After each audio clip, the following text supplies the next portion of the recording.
Hello दोस्तों, कैसे हो सब।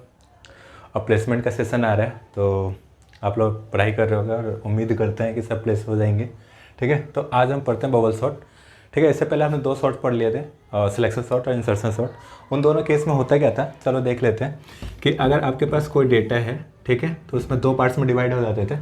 पहला सॉर्टेड, दूसरे वाला पार्ट अनसॉर्टेड होता था। ठीक है, तो हम इधर से सॉर्टेड मेंटेन करते थे और इधर जितने भी एलिमेंट्स होते थे इसको हम क्या करते थे, एक एक करके सॉर्टेड वाले पार्ट्स में पुट कर देते थे। ठीक है, और हमारा सॉर्टेड इस राइट डायरेक्शन में चलता था। सॉर्टेड वाला पार्ट इंक्रीजिंग होते चला जाता था राइट डायरेक्शन में, एंड देन हमारा फाइनली सॉर्टेड कंप्लीट हो जाता था। ठीक है, लेकिन इस केस में क्या होगा, बबल सॉर्ट में अगर आपके पास कोई भी डेटा है, हम एरे की तरह एग्जांपल लेके चल देंगे। ठीक है, तो आपके पास इस साइड में होगा, राइट साइड में क्या होगा, सॉर्टेड होगा और इस साइड में अनसॉर्टेड होगा, रिवर्स टाइप में चलेगा। ठीक है, तो हम क्या करेंगे, इधर अनसॉर्टेड वाले साइड से एक एक एलिमेंट को कंपेयर कर करके, ठीक है, राइट साइड में डालते जाएंगे और इधर सॉर्टेड इंक्रीज होता चला आएगा और ये बैकवर्ड आ जाएगा। ठीक है, तो ये प्रिंसिपल होगा बबल सॉर्ट का। ठीक है, एक एग्जांपल के थ्रू समझते हैं। ठीक है, सो डेटा हमारे पास क्या हो सकता है, डेटा कोई भी हो सकता है। ठीक है, डेटा हमारे पास या तो इंटीजर टाइप हो सकता है, फ्लोट टाइप हो सकता है, कैरेक्टर, इंटीजर या यूजर डिफाइंड डेटा टाइप हो सकता है, जो हमने सॉर्टिंग के बेसिक्स में पढ़े थे। ठीक है, अगर नहीं पढ़ा तो फर्स्ट वीडियो जाके देख लेना। ठीक है, तो एक एरे लेते हैं, एक इंटीजर डेटा टाइप लेते हैं जिसको हम सॉर्ट करेंगे। ठीक है, जिसकी साइज़ कितना है, 5 वैल्यूज़ हैं। ठीक है, और हम इसे सॉर्ट करेंगे इंक्रीजिंग ऑर्डर में। ठीक है, अब इसमें देखते हैं बबल सॉर्ट काम कैसे करता है। तो अभी हम एज्यूम कर लेते हैं कि अब इधर सॉर्टेड वाला पार्ट एक भी नहीं है। अभी हम सारे एज्यूम कर लेते हैं कि सारे ये अनसॉर्टेड है। ठीक है, तो अब अनसॉर्टेड है तो हम क्या करेंगे, दो कंपैरिजन करके। इंक्रीजिंग का मीन्स क्या होता है कि हम सबसे छोटे एलिमेंट से अरेंज करना शुरू करेंगे और हाईएस्ट एलिमेंट तक जाएंगे। हाईएस्ट एलिमेंट को लास्ट में अरेंज करना होता है। ठीक है, इस तरीके से तो इंक्रीजिंग ऑर्डर में जाना है हमें। ठीक है, तो अब हम क्या करेंगे, इसमें दो एलिमेंट को कंपेयर करेंगे एंड देन जो भी हैवियर एलिमेंट होगा, ठीक है, उसको आगे लगा देंगे। ठीक है, अदरवाइज अगर सही पोजीशन पे होंगे तो हम स्वैप नहीं करेंगे। ठीक है, अब एग्जांपल थ्रू देख लेते हैं। जैसे 9 8, पहला कंपैरिजन यही होगा। तो 8 और 9 हमें दिख रहा है कि 8 जो छोटा वाला एलिमेंट है वो आगे उसे पहले आना चाहिए था ना। हाँ ठीक है, तो हम क्या करेंगे, 8 और 9 को स्वैप कर देंगे। ठीक है, एंड देन बाकी को ऐसे कॉपी कर देंगे। फिर अब नेक्स्ट एलिमेंट कंपेयर होगा, नेक्स्ट दो एलिमेंट। ठीक है, 6 और 9, 6 ऑब्वियसली छोटा है ना 9 से, तो इसको आगे आना चाहिए ना। हाँ, तो आगे इसे भेज देते हैं और बाकी को तो कॉपी कर देते हैं। ठीक है, अब लास्ट एक नेक्स्ट पेयर कंपैरिजन होगा 1 और 9। ऑब्वियसली 1 छोटा है ना, तो उसको आगे आना चाहिए ना 9 से, तो ठीक है, 1 को इधर 9 को इधर स्वैप हो गया, बाकी सबको कॉपी कर देते हैं। ठीक है, उसके बाद अब लास्ट एक और पेयर बच जाता है। तो इसके 5 ऑब्वियसली छोटा है ना, तो उसको आगे लेके आएंगे हम 5 एंड देन 9। ठीक है, बाकी सबको कॉपी कर देंगे। तो ये देख रहे हो कि सबसे जो ग्रेटेस्ट एलिमेंट था ना, सबसे लास्ट में चला गया। अब हमारे पास कोई पेयर नहीं है ना कंपैरिजन करने के लिए, तो ये लास्ट वाला एलिमेंट क्या हो गया, सॉर्टेड। ठीक है, ये सॉर्टेड पार्ट में चला गया और ये जो हो गया अनसॉर्टेड वाले सब एरे में आ गया। ठीक है, तो अब हमारा काम क्या होगा, हम सॉर्टेड वाले को टच नहीं करेंगे, हम अनसॉर्टेड पार्ट पे फिर से कंपैरिजन कर करके जो हैवीएस्ट एलिमेंट होगा इनमें से, जो भी हैवीएस्ट एलिमेंट पहुंचेगा इस वाले पोजीशन, सेकंड पोजीशन पे पहुंचेगा। ठीक है, अब नेक्स्ट पास में देखते हैं, एक पास तो कंप्लीट हो गया, फिर से लूप स्टार्ट करना पड़ेगा हमें। तो अब हम क्या करेंगे, इसे मान लेते हैं पास 1 या राउंड 1। ठीक है, इसे अब नेक्स्ट पास से स्टार्ट करने जा रहे हैं, सेकंड पास में देखते हैं कैसे स्टार्ट होगा। ठीक है, तो सेकंड पास में हमारे पास फिर से कंपैरिजन स्टार्ट करेंगे, तो 8 और 6 कंपैरिजन होगा। ठीक है, तो 8 और 6 में देख रहे हैं 6 छोटा है जो कि आगे है, तो इसको स्वैप कर देंगे। ठीक है, तो 6 8 हो जाएगा, बाकी सारे तो कॉपी हो जाएंगे। ठीक है, और 9 वाला पार्ट तो एज इट इज़ अभी मेंटेन रहेगा। ठीक है, सॉर्टेड वाला। फिर नेक्स्ट वाला नेक्स्ट पेयर कंपैरिजन होगा 1 और 8। ऑब्वियसली 1 छोटा है ना, तो 1 को आगे लगाओ, 8 को आगे कर दो। ठीक है, एंड देन 5 कॉपी हो जाएगा एज इट इज, 9 कॉपी हो जाएगा 6। ठीक है, अब नेक्स्ट वाला पेयर कौन सा है, 8 और 5। तो ऑब्वियसली 5 छोटा है, तो 5 को आगे लगाएंगे एंड देन नेक्स्ट 8 आ जाएगा, अब बाकी सबको कॉपी कर देंगे ऐसे। ठीक है, तो अब देख रहे हैं कि अब हमारे इस वाले पार्ट को तो टच ही नहीं करना था अभी। ठीक है, तो अब क्या हो गया 5, उसके बाद कोई कंपैरिजन करना नहीं था, एंड हो गया। ठीक है, तो अब हमारे पास क्या बचा, यहाँ देख रहे हैं फाइनली हमारे पास सेकंड जो हाईएस्ट एलिमेंट था वो अपने सेकंड पोजीशन पे पहुँच चुका है। तो अब हमारा सॉर्टेड यहाँ तक नहीं, यहाँ तक हो चुका है।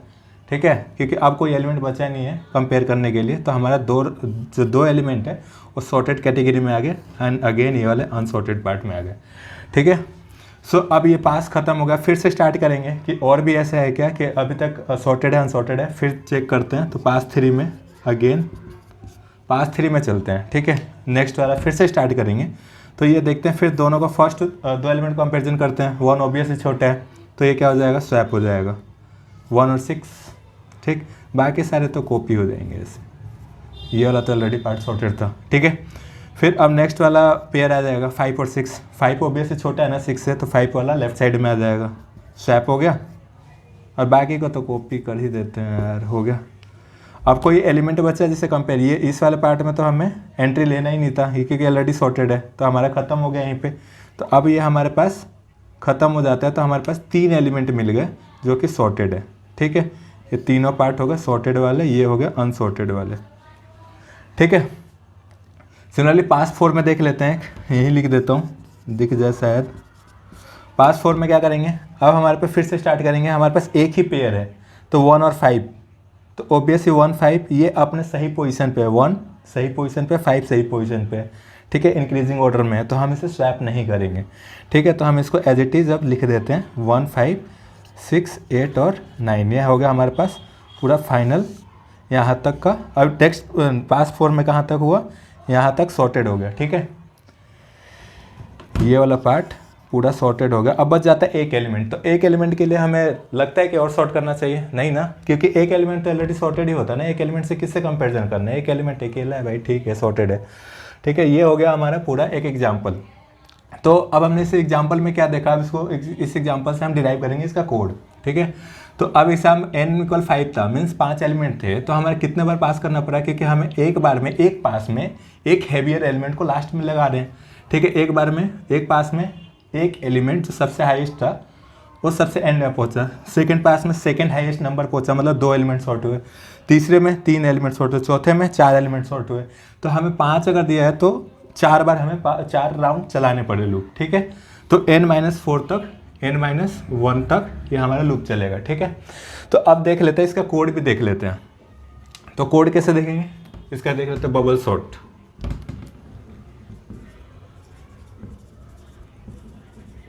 इसमें क्या मिल जाएगा हमें, एरे ए, ठीक है, ए मिल गया हमें। अब इसका कोड लिखते हैं, ठीक है। पहला एक लूप चलेगा, कितनी बार लूप चलाना पड़ेगा, जितने साइज का है उतनी बार चलाना पड़ेगा ना। तो इसको लूप लिख लेते हैं, फॉर लूप आई इक्वल कहाँ से स्टार्ट होगा, 0 से, यहाँ से स्टार्ट होगा, क्योंकि हमें कितनी बार चलाना है, n-1 बार, 5 होगा तो 4 बार 4 राउंड चलाने पड़ेंगे। तो पहला लूप हम किस लिए चला रहे हैं, कितने राउंड चलेंगे, कितने पासेस होंगे, ठीक है। तो i = 0 से i = n-1 तक चलेगा, i ++ हो जाएगा, ठीक। ये पहला लूप हो गया राउंड के लिए। और दूसरा लूप, अब दूसरा लूप देख लेते हैं। दूसरा लूप में हमें क्या करना है, अगर पहले राउंड के लिए अगर हमें पहला 9 लास्ट में पहुंचाना है तो उसके लिए हमें क्या करना पड़ेगा, स्वैपिंग करना पड़ेगा। तो स्वैप कैसे होगा, पहले 2 एलिमेंट को लेंगे, ठीक है। तो 9 और 8, तो उसके लिए हम क्या करेंगे, दूसरा लूप ले लेंगे, फॉर लूप हर एक i के लिए। अगर हमें पहले राउंड के लिए i = 0 होगा तो पहला राउंड होगा हमारा, ठीक है। तो उस राउंड में हमें इन सबों को क्या करना है, स्वैपिंग करते करते लास्ट तक हैवियर एलिमेंट को पहुंचाना है। तो ये वाला जो काम है ना, ये वाला ये सेकंड लूप करेगा, जो कि एक j वेरिएबल से ले लेते हैं, ठीक है। तो j इक्वल, ये कहाँ से स्टार्ट होगा, 0 से स्टार्ट होगा, ठीक है। कहाँ तक जाएगा हमें पता है कि n तक अभी के लिए ले लेते हैं, बाद में देखते हैं और मॉडिफाई कर सकते हैं तो, ठीक है। n तक जाएगा, एज्यूम कर लेते हैं, n नहीं n-1 तक, और j++ कर देंगे, ठीक है, यहाँ तक। सो पहले राउंड के लिए देख लेते हैं, है ना, और कितने हमें स्वैप करने पड़ेंगे, ठीक है। तो j = 0 जब होगा तो यहाँ पे हमारा j = 0 होगा और हम स्वैप करेंगे 9 और 8 को, ठीक है। तो स्वैप कब करेंगे ये भी पता होना चाहिए, जब हमारा पहला एलिमेंट ग्रेटर हो तभी हम स्वैप करेंगे। तो यहाँ पे क्या लिखेंगे हम, इफ़, ये फॉर लूप के अंदर होगा, ठीक है, अगर एरे ऑफ j, ठीक है, ये वाला greater than array of j+1, ठीक है। जो नेक्स्ट वाला एलिमेंट्स है इससे ग्रेटर 9 और 8, तो ऑब्वियसली 8 छोटा है ना आगे, तो उसको पीछे कर देंगे, तो 8 इधर आ जाएगा, 9 आगे चला जाएगा, ठीक है। तो अब यहाँ पे हम क्या करेंगे, स्वैपिंग। तो स्वैप कैसे करते हैं, स्वैप करने के लिए देख लेते हैं। अगर हमें 9 और 8 2 एलिमेंट को स्वैप करना है, ठीक है, 9 और 8, तो हम क्या करेंगे, सबसे पहले किसी एक एलिमेंट को स्टोर करेंगे, क्योंकि अगर नहीं स्टोर करते हैं, जैसे इस एलिमेंट में अगर हम 8 रख देते हैं तो ओवरराइट हो जाएगा, तो ये 9 डेटा लॉस हो जाएगा, फिर हम 9 को यहाँ कैसे रखेंगे, नहीं रख सकते।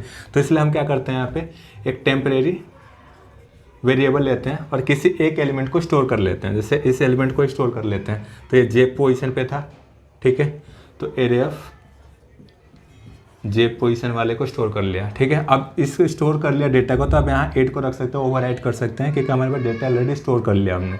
तो ठीक है, तो एरे ऑफ जे में जा कर के क्या करेंगे, आगे वाले को कॉपी कर देंगे, ठीक है। तो एरे j+1, ठीक है, ये हो जाएगा कॉपी। और उसके बाद अब इस वाले पोजीशन पे हम 9 को उठा के रख देंगे। 9 कहाँ मिलेगा हमें, हमने ऑलरेडी स्टोर करके रखा हुआ है, तो इस वाले पोजीशन पे जाएंगे j+1 एंड देन स्टोर कर देंगे यहाँ पे टेम्प, और ये हो गया हमारा इफ़ लूप कंप्लीट। इफ़ और फॉर लूप दोनों कंप्लीट हो गए, ठीक है। तो ये हो गया हमारा पूरा पार्ट किसका था, ये स्वैपिंग का, ठीक है। और ये हमारा टोटल फॉर लूप भी यहाँ पे कंप्लीट हो जाता है और कोड भी कंप्लीट हो जाता है। कोड कंप्लीट नहीं हुआ एक्चुअली, यहाँ पे और देख लेते हैं। अच्छा ये बताओ, अगर सेकेंड राउंड होता है तो सेकेंड राउंड में हमारे पास क्या हो जाएगा, दो एलिमेंट हमारे पास सॉर्टेड पार्ट में आ गए, ठीक है। अब हमारे पास बचा 3 ही। तो अब हमने जो किया है n-1 तक क्यों जाना है, यहाँ तक हमें क्यों आना है, नहीं आना ना, हमें बस ये 3 ही एलिमेंट तक जाना है। तो अगर दो पास में हुआ है ना, तो 2 एलिमेंट अगर शॉर्ट हुए हैं, इसका मतलब क्या, आई की वैल्यू क्या हो जाएगी यहाँ पे 2, क्योंकि 2 एलिमेंट शॉर्ट है।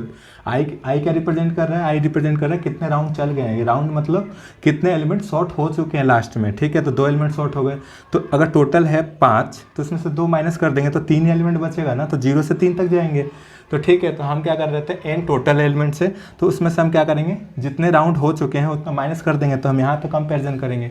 तो यहाँ पे क्या हो जाएगा, n-i, ठीक है। i हमारे अगर पहले राउंड में एक भी सॉर्टेड नहीं है तो 0 होगा, मतलब शुरू से लेकर एंड तक जाएंगे, और एक -1 भी रहेगा, ठीक है, ऑलरेडी जो हमने लिखा था, ठीक है। तो ये हो गया, इस तरीके से हमारा कोड कंप्लीट हो गया। लेकिन एक और बात बताओ कि हम इसे क्या ऑप्टिमाइज़ कर सकते हैं। कई बार अगर हमें जैसे एग्जाम्पल जैसे अगर हमें ऑलरेडी जो डेटा मिलेगा वो अगर ऑलरेडी सॉर्टेड मिले, तो हम क्या करेंगे उस केस में, हम पूरा क्या, अगर n=5 हो, 5 एलिमेंट ऑलरेडी पहले ही पास में पता लग जाए कि सॉर्टेड है, तो हम क्या और सेकेंड, थर्ड, फोर्थ ऐसे चलते जाएंगे क्या, ज़रूरी है, नहीं ना। चलो देखते हैं इसको भी। 1 2 3 4 4 एलिमेंट लिया हमने, ठीक है। अब चारों एलिमेंट ऑलरेडी सॉर्टेड है, तो अगर हमें क्या करना, पहले पास में क्या होगा, कंपैरिजन होगा, 1 और 2 एज इट इज़ रहेगा, फिर सेकंड पास में 2 और 3, सही है, कोई दिक्कत नहीं है, एज इट इज़ रहेगा। 3 4 कंपैरिजन होगा, 1 2 3 सिमिलर रहेगा। तो हमें पहले पास में एक भी स्वैपिंग नहीं करनी पड़ी, और हमें ये साफ साफ पता लग गया कि ऑलरेडी सॉर्टेड है। फिर भी हम सॉर्ट अगर करें तो अननेसेसरी हमारा टाइम ज़्यादा लगेगा, एग्जीक्यूशन टाइम अननेसेसरी बढ़ जाएगा, ठीक है। तो हम क्या करेंगे, तो इसको ऑप्टिमाइज़ करने के लिए जब हम कंपैरिजन्स करेंगे तो हम चेक लगा लेंगे कि भाई एक बार भी कंपैरिजन हुआ है क्या, या स्वैप हुआ है क्या। कंपैरिजन तो होंगे ऑब्वियसली, स्वैप हुआ है क्या, अगर स्वैप नहीं हुआ तो हमें क्या पता लग गया, सॉर्टेड हो चुका है, और हमें यहाँ से ब्रेक करके आ जाना चाहिए बाहर, लूप को ख़त्म कर देना चाहिए, आगे हमें और राउंड्स खेलने की ज़रूरत नहीं है, ठीक है। तो हम क्या करेंगे, यहाँ पे एक फ्लैग ले लेंगे कंपैरिजन से पहले, ठीक है। तो यहाँ पे एक फ्लैग वेरिएबल ले लेते हैं, ठीक है, इसको 0 से डिनोट कर देते हैं, ठीक है। अब हमें क्या होगा कि अगर फ्लैग 0 ले लिया, इट मीन्स, और हमें रिप्रेजेंट करने के लिए अगर एक भी स्वैपिंग हुई है तो इट मीन्स कि अभी और आगे करना है स्वैपिंग या कंपैरिजन्स नेक्स्ट राउंड के लिए, ठीक है। अदरवाइज यहाँ पे हम क्या कर लेंगे, फ्लैग को, और एक बार भी कंपैरिजन, अगर एक बार भी 9 और 8 जैसा कोई एलिमेंट मिलता है पहले ग्रेटर देन स्मॉलर, तो हम क्या कर लेंगे, यहाँ पे मार्क कर लेंगे 1, कि भाई फ्लैग 1 हो चुका है, मतलब यहाँ पे ये कंपैरिजन्स हुआ है, ठीक है। अदरवाइज उसके बाद यहाँ पे क्या कर लेंगे, इस कंपैरिजन खत्म होने के बाद, ये टोटल क्या था, टोटल हमें स्वैपिंग वाला पार्ट था और ये कंपैरिजन वाला पार्ट था। अब इस कंपैरिजन को ख़त्म होते ही क्या करेंगे, हम यहाँ पे चेक कर लेंगे, इफ़ अगर हमारा फ्लैग अगर इक्वल 0 ही रहा, 0 रहा, इट मीन्स क्या रहा कि फ्लैग 1 नहीं हुआ, 1 नहीं हुआ, इट मीन्स एक भी कंपैरिजन नहीं हुआ। अगर एक भी कंपैरिजन नहीं हुआ तो हमने क्या करना है, ब्रेक, ये लूप ब्रेक हो गया, बाहर वाला लूप था ये, ठीक है, ब्रेक हो गया, और यहाँ खत्म हो जाता है हमारा बबल सॉर्ट। और ये हो गया ऑप्टिमाइज। अगर जैसे हमें सॉर्टिंग पता लग जाता है, जिस राउंड में भी सॉर्टिंग हमें पता लग गया कि सॉर्टिंग हो गया है, सॉर्टेड है, तो हम वहीं से ब्रेक कर देंगे और हमारा लूप कंप्लीट, ये रहा हमारा एल्गोरिथम, ठीक है। अब देख लेते हैं इसका टाइम कॉम्प्लेक्सिटी, ठीक है। तो टाइम कॉम्प्लेक्सिटी यही देख लेते हैं। देखो किसी भी एल्गोरिथम में टाइम कॉम्प्लेक्सिटी बहुत इंपॉर्टेंट है कि वो कितने टाइम कॉम्प्लेक्सिटी, एग्जीक्यूशन टाइम कितना चलेगा जब वो एल्गोरिथम रन होगा, तो ठीक है सीपीयू पे। तो उसके लिए हम देख लेते हैं टाइम कॉम्प्लेक्सिटी। टाइम कॉम्प्लेक्सिटी इसमें क्या करना है कि हमें पहले ये देखते हैं कि कितने चलते हैं, कितने राउंड्स चल रहे हैं। अगर n एलिमेंट्स हैं तो हमें n-1 राउंड्स चलेंगे, मतलब एक राउंड में एक एलिमेंट शॉर्ट हो रहा है, ठीक है। सेकंड में सेकंड 2 एलिमेंट शॉर्ट हो रहे हैं। तो सिमिलरली एक पहले वाले एलिमेंट्स को अगर हमें शॉर्ट करना हो, सबसे लास्ट में 9 लेके जाना हो, पहले वाले एलिमेंट को शॉर्ट करना हो, तो हमें कितने कंपेरिजन्स करने पड़ रहे हैं। ये टोटल पार्ट है क्या, अगर एक शॉर्ट होगा तब तक कितने होंगे, n-1 कंपेरिजन्स हो रहे हैं ना। ये comparisons, then swapping, comparison swapping, last में पहला कंपेरिजन, दूसरा, तीसरा, चौथा, ठीक है। तो इससे कितने हो गए, अगर n है तो n-1 कंपेरिजन होगा एक पहले राउंड के लिए। तो पहले राउंड के लिए कितने होंगे, यहाँ लिख देते हैं टोटल कंपेरिजन्स कितने होंगे, ठीक है। पहले राउंड के लिए कितने होंगे, n-1 कंपेरिजन्स, ठीक है। दूसरे राउंड के लिए अब यहाँ तक 2 एलिमेंट शॉर्ट हो गए, तो हमारे पास कितने कंपेरिजन्स होंगे, 1 और 2, ठीक है। तो n-2 हो जाएगा। सिमिलरली ऐसे ऐसे करके माइनस होते जाएगा। लास्ट में कितने कंपेरिजन्स बचेंगे, लास्ट में एक ही कंपेरिजन बचेगा, ठीक है। तो ये कितना जाएंगे, 1। तो टोटल कंपेरिजन्स अगर इसको सम करेंगे तो कितना आएगा, n इंटू n+1/2, ठीक है। ये अप्रोक्सीमेटली कितना चला जाता है, ये -1 हो जाता है, ठीक है। जितना लास्ट में होता है इसका सम होता है, एक नेचुरल नंबर का सम करना 1 2 3 4 5, इसका सम अप्रोक्सीमेटली चला जाता है n², ठीक है। और ये हमारा टाइम कॉम्प्लेक्सिटी कितना हो गया, ऑर्डर ऑफ n²। ये वो सिनारियो में इतना चला जाएगा, एक एक कंपेरिजन्स होते जाएंगे और ऑर्डर ऑफ n² तक पहुंच जाएगा, ठीक है। और बेस्ट केस में क्या हो सकता है, इसका बेस्ट केस भी होगा ना इसका, जैसे अभी एग्जांपल दिया था 1 2 3 4 ऑलरेडी सॉर्टेड है। तो हमने क्या किया, एक राउंड लिया और एक राउंड में हमें पता लग गया, फ्लैग ने बता दिया कि एक भी कंपैरिजन नहीं हुआ, और हमने ब्रेक कर दिया, मतलब ऑर्डर ऑफ n में एक ही बार कंपैरिजन होगा बस। तो एक ही बार कंपैरिजन, पहले वाला कंपैरिजन कितना होता है, n-1 में। तो बेस्ट टाइम कॉम्प्लेक्सिटी ओमेगा से डिनोट करते हैं, ये कितने में हो जाएगा, n में, ओमेगा n में, ठीक है। टाइम कॉम्प्लेक्सिटी हो गया। अब स्पेस कॉम्प्लेक्सिटी भी देख लेते हैं यहाँ पे, स्पेस कॉम्प्लेक्सिटी, ठीक है। स्पेस कॉम्प्लेक्सिटी हम पहले ही बताया था कि स्पेस कॉम्प्लेक्सिटी इसमें डिफाइन करते हैं, जो n साइज़ का अगर हमारे पास इनपुट एरिया आता है, तो हमने जो डेटा यूज़ किया है या हमने कितना स्पेस यूज़ किया है उस पर्टिकुलर एल्गोरिथम को सॉल्व करने के लिए। तो हमने क्या यूज़ किया है, एक फ्लैग यूज़ किया है, एक यहाँ टेम्प वेरिएबल यूज़ किया है, बस 2 तो ये कितना कॉन्स्टेंट साइज़ का है। तो हमारे पास क्या हुआ, space complexity order of 1, constant size का किया ना हमने, कॉन्स्टेंट है, किसी n से रिलेटेड नहीं। n के कंपैरिजन में n अगर 1 लाख हो, 1 करोड़ हो, 10⁻9 हो, तो हमारा फ्लैग और ये टेम्प वेरिएबल कितने साइज़ का होगा, हार्डली 2 इंटीजर वेरिएबल ले रहे हैं, ठीक है। तो हमारा कॉन्स्टेंट साइज़ का होगा। तो ऑर्डर ऑफ 1 ये इन प्लेस हो गया, ठीक है, इन प्लेस सॉर्टिंग हो गया। सो यहाँ पे हमारा एल्गोरिथम बबल सॉर्ट कंप्लीट होता है, ठीक है। अगर आप समझ गए होगे तो खुद से कोड लिखने की ट्राई करो, अगर नहीं समझ में आता तो कमेंट करके पूछ लो, ठीक है। और हो सके तो मैं कोड इसका अटैच कर दूंगा नीचे गिटहब पे डाल करके, आप देख लेना। अगर आप चाहते हो कि कोड भी मैं लिख के दूँ तो आप बता देना, रनिंग कोड भी प्रॉपर हम जावा में कर लेंगे कोड, ठीक है। तब तक के लिए थैंक यू, और नेक्स्ट वीडियो में फिर मिलते हैं, तब तक बाय बाय।